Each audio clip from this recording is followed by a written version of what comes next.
नमस्कार दोस्तों, आप सभी का मेरे YouTube चैनल मायरा बॉयज़ में हार्दिक स्वागत है। आज की इस वीडियो में हम आपको गोपाष्टमी व्रत कथा सुनाएंगे। कार्तिक शुक्ल पक्ष अष्टमी को गोपाष्टमी का त्यौहार मनाया जाता है।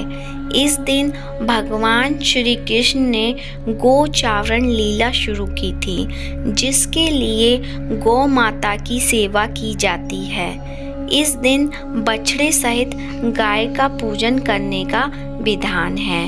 इस दिन प्रातः काल उठकर नित्य कर्म से निवृत्त होकर स्नान करते हैं। प्रातः काल ही गौ और उनके बछड़ों को भी स्नान कराया जाता है। गौ माता के अंगों में मेहंदी, रोली, हल्दी आदि के थापे लगाए जाते हैं। गायों को सजाया जाता है।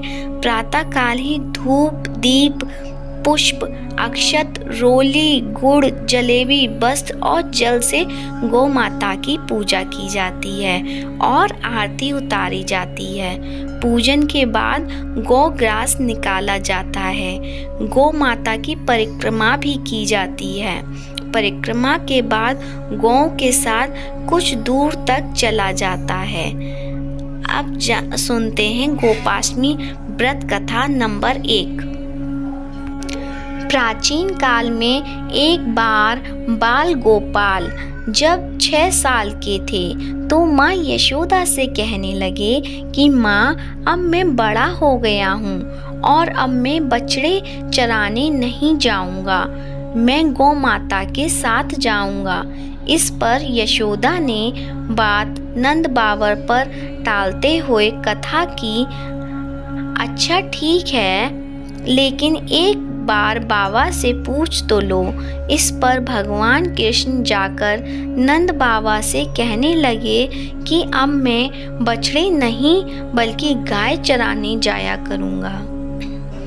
नंद बाबा ने उन्हें समझाने की कोशिश की, लेकिन बाल गोपाल ने हट के आगे उनकी एक न चली।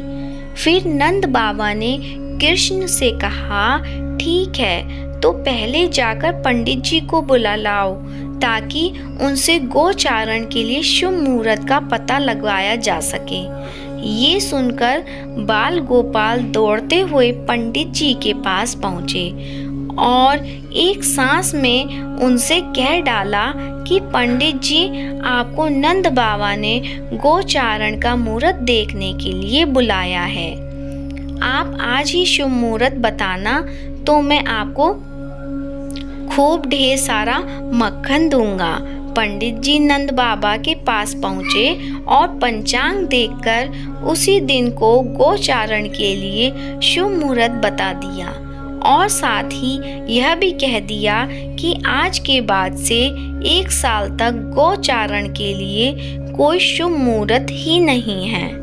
नंद बाबा ने पंडित जी की बात पर विचार करते हुए बाल गोपाल को गोचारण की आज्ञा दे दी। भगवान उसी दिन से गाय चराने जाने लगे। जिस दिन से बाल गोपाल ने गोचारण आरंभ किया, उस दिन कार्तिक मास के शुक्ल पक्ष की अष्टमी थी।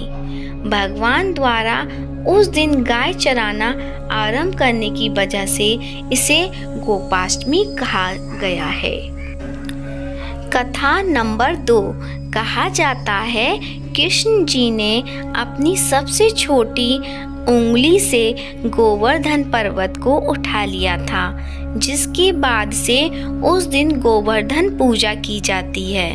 ब्रज में इंद्र का प्रकोप, इस तरह वर्षा की लगातार बारिश होती रही, जिससे बचाने के लिए कृष्ण ने 7 दिन तक पर्वत को अपनी एक उंगली में उठाए रखा था। गोपाष्टमी के दिन ही भगवान इंद्र ने अपनी हार स्वीकार की थी, जिसके बाद श्री कृष्ण ने गोवर्धन पर्वत नीचे रखा था। जय गौ माता की।